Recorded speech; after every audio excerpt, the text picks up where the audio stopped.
फावड़े से कटकर हुई नाग की मौत और फिर 3 घंटे के बाद उसकी नागिन ने जो किया उसे आज तक कोई भी भुला नहीं पाया। नमस्कार दोस्तों, स्वागत है आप सभी का एक बार फिर से। दोस्तों सच्ची श्रद्धा से कमेंट्स में जरूर लिखे हर हर महादेव। दोस्तों कहते हैं नाग नागिन का जोड़ा अगर कहीं भी दिख जाए तो उसे मारना तो दूर छूना भी नहीं चाहिए, क्योंकि कहते हैं कि नागिन अपने मरे हुए नाग की आंखों में देखकर ये पता लगा लेती है कि उसके नाग को उससे जुदा करने वाला कौन है।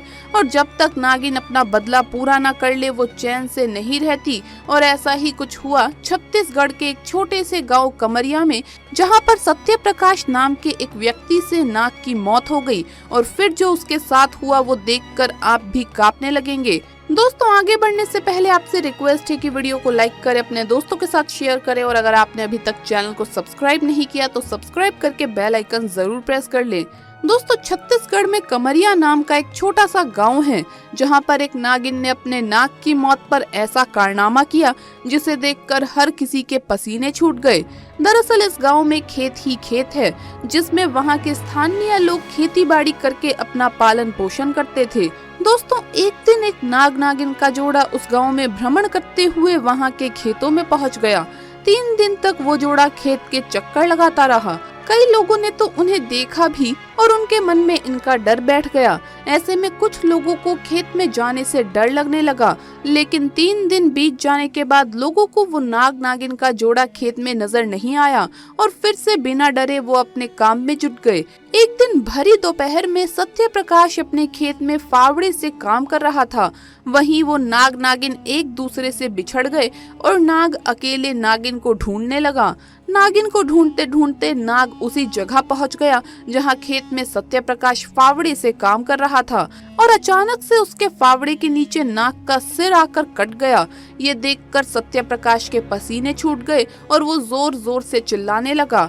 तभी खेत में काम करने वाले सभी लोग वहां पर इकट्ठा हो गए। सत्य प्रकाश ने घबराते हुए बताया, मैं अपना काम कर रहा था और अचानक से एक नाग मेरे फावड़े के नीचे आ गया और उसका सर कट गया। फिर उनमें से एक व्यक्ति बोला कि हमारा काम खेती का है, ये नाग नागिन का खेतों में आना और इनका हमारे हाथों से मर जाना मामूली बात है। इस घटना को ज्यादा गंभीरता से लेने की कोई भी जरूरत नहीं है। लेकिन वो व्यक्ति ये नहीं जानता था कि ये नाग नागिन साधारण नहीं बल्कि इच्छाधारी नाग नागिन है।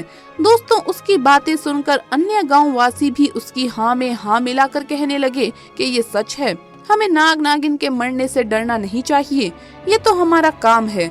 उन सब की बातें सुनकर सत्य प्रकाश की हिम्मत बढ़ गई और उसने फावड़े से उस नाग को उठाकर खेत की झाड़ियों में ही डाल दिया। और यही उसकी जिंदगी की सबसे बड़ी भूल थी, क्योंकि वो सभी इस बात से अनजान थे कि वो इच्छाधारी नाग है और उसकी नागिन भी इच्छाधारी है। शाम का समय हो रहा था तो ऐसे में सभी लोग वहां से चले गए और अपने अपने घर जाकर आराम करने लगे। वहीं सत्य प्रकाश भी बेफिक्र होकर अपने घर में खाना खाकर सो गया। लेकिन वो नागिन शांत कहाँ रहने वाली थी और अपने नाग की मौत का बदला लेने के लिए उसी दिन उसकी मौत के 3 घंटे बाद वो नागिन उनके गांव में गई और सत्य प्रकाश के घर को ढूंढते हुए गांव वासियों के घर में घुसकर लोगों को डसने लगी। उस नागिन ने जैसे ही 2 घरों में लोगों को डसा तो पूरे गांव में हड़कंप मच गया। सभी लोग चिल्लाते हुए गांव के बाहर एकत्रित हो गए। फिर वो नागिन गांव के महादेव मंदिर में चोटी पर जाकर बैठ गई और देखते ही देखते उसने एक विशाल रूप धारण कर लिया। वो देखने में बहुत ही भयानक और डरावनी हो गई। उसका ऐसा रूप देखकर वहां मौजूद लोगों के पसीने छूट गए। उसे शांत करने के लिए मंदिर के पुजारी ने मंत्रों का उच्चारण जोर जोर से करना शुरू कर दिया। कुछ ही देर में वो नागिन अपने साधारण रूप में परिवर्तित हो गई और मंदिर से उतरकर दूर जाने लगी। वो पूरी तरह से शांत होकर अपने रास्ते चली गई। फिर पुजारी को सत्य प्रकाश ने अपने साथ घटी घटना के बारे में बताया, क्योंकि सत्य प्रकाश को संदेह था कि शायद ये सब उसकी वजह से हो रहा है। पुजारी ने सत्य प्रकाश से कहा कि तुमने उस नाग को अनजाने में मारा है, लेकिन उसे झाड़ियों में फेंक देने की भूल ही अब तुम्हारी जान की दुश्मन बन बैठी है। पुजारी ने सत्य प्रकाश को कुछ मंत्रों का तावीज बना कर दिया और कहा कि मैं बस तुम्हारी रक्षा कर सकता हूँ, लेकिन तुम्हारे कर्म को मिटाया नहीं जा सकता। वो इच्छाधारी नागिन है जो आज नहीं तो कल अपने नाग की मौत का बदला जरूर लेगी। लेकिन ये तावीज उसे तुम्हारे पास पहुंचने नहीं देगा। दोस्तों, अब सत्य प्रकाश की उम्र 73 साल की है, लेकिन वो ताबीज को हमेशा अपने पास रखते हैं, इसीलिए वो आज तक उस नागिन से सुरक्षित हैं। दोस्तों, हमें कभी भी बेवजह किसी भी जीव को कोई हानि नहीं पहुंचानी चाहिए, लेकिन अगर गलती से ऐसा कुछ हो गया हो तो ऐसे में विधिवत उसका अंतिम संस्कार जरूर करें। सत्य प्रकाश ने नाग का अंतिम संस्कार न करके उसे झाड़ियों में फेंक देने की जो भूल की, वो गलती उसकी जिंदगी की सबसे बड़ी गलती थी।